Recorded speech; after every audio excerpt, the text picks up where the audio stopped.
चलिए आज बात करते हैं नीतीश कुमार की। बिहार की राजनीति में वो एक ऐसी पहेली बन गए हैं जिसे समझना बहुत जरूरी है। तो सवाल यही है कि आखिर ऐसा क्या है कि बार बार सहयोगी बदलने के बाद भी सत्ता की चाबी घूम फिरकर हमेशा नीतीश कुमार के हाथ में ही आ जाती है। चलिए इस दिलचस्प राजनीतिक पहेली को एक एक करके सुलझाते हैं।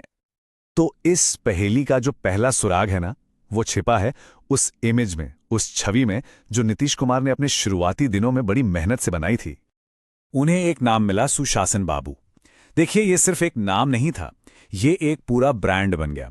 खासकर जब लोग उस दौर की तुलना पिछले शासनकाल से करते थे तो उन्हें शांति, कानून व्यवस्था और विकास पर नीतीश कुमार का फोकस बहुत पसंद आया और इसी एक छवि ने उन्हें हर वर्ग का समर्थन दिलाया और यही उनकी राजनीति की मजबूत नींव बनी।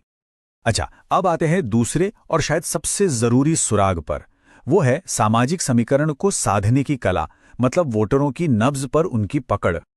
अब दिलचस्प बात यह है कि उनकी असली ताकत किसी एक बड़ी लहर पर नहीं टिकी है, बल्कि एक बहुत ही बारीकी से बनाए गए सोशल कॉम्बिनेशन पर टिकी है।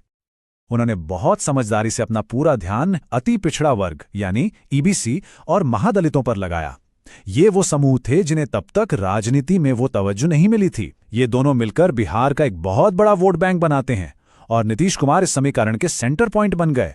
इसका नतीजा ये हुआ कि बिहार में कोई भी गठबंधन इनके समर्थन के बिना जीत के बारे में सोच भी नहीं सकता। अब बात करते हैं उनके समर्थन के तीसरे और सबसे मजबूत पिलर की, एक ऐसी ताकत जो चुपचाप चुनाव के नतीजे बदल देती है, बिहार की महिला वोटर। जरा सोचिए, उन्होंने एक एक करके ऐसे कदम उठाए जिनका सीधा असर महिलाओं की जिंदगी पर पड़ा। चाहे वो स्कूल जाने वाली लड़कियों के लिए साइकिल योजना हो, या सरकारी नौकरियों में महिलाओं को आरक्षण देना हो, या फिर राज्य में शराबबंदी जैसा बड़ा फैसला। इन सारी नीतियों ने मिलकर उनके लिए एक इतना लॉयल महिला वोटर बेस तैयार कर दिया जो हर चुनाव में निर्णायक साबित होता है। और अब आते हैं इस पहेली के आखिरी और सबसे अहम टुकड़े पर, जो बिहार के यूनिक पॉलिटिकल अरिथमेटिक में छिपा है। देखिए, बिहार की राजनीति में ना दो बड़े खिलाड़ी हैं, बीजेपी और आरजेडी।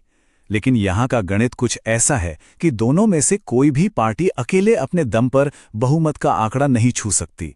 उन्हें सरकार बनाने के लिए एक साथी की जरूरत पड़ती ही पड़ती है। और बस यहीं पर नीतीश कुमार की भूमिका सबसे अहम हो जाती है। भले ही उनका वोट शेयर सबसे ज्यादा ना हो, पर वो इतना क्रूशियल है, इतना जरूरी है कि वो जिसके भी साथ चले जाएं, उस गठबंधन की जीत लगभग पक्की हो जाती है। यही वो मजबूरी है कि हर बड़ी पार्टी उन्हें अपने साथ रखना चाहती है। तो अब जब हमने सारे सुरागों को एक साथ जोड़ दिया है, तो पूरी तस्वीर शीशे की तरह साफ हो जाती है और हमारे पहले सवाल का जवाब भी मिल जाता है। तो सबसे जरूरी बात जो समझने वाली है वो ये कि नीतीश कुमार सिर्फ एक किंग मेकर नहीं है। नहीं, किंग मेकर तो वो होता है जो किसी और को राजा बनाता है, लेकिन बिहार की राजनीति में नीतीश कुमार वो हैं जिनके बिना कोई राजा बन ही नहीं सकता। इसलिए असल में वही किंग हैं। और ये पूरा विश्लेषण हमें एक बहुत बड़े सवाल पर लाकर खड़ा कर देता है। भारत की राजनीति जिस तेजी से बदल रही है, उसमें एक ऐसे क्षेत्रीय नेता का मॉडल जो किसी भी गठबंधन के लिए इतना जरूरी हो जाए, क्या वो भविष्य में भी इतना ही रेलेवेंट रहेगा? इस पर सोचिएगा जरूर।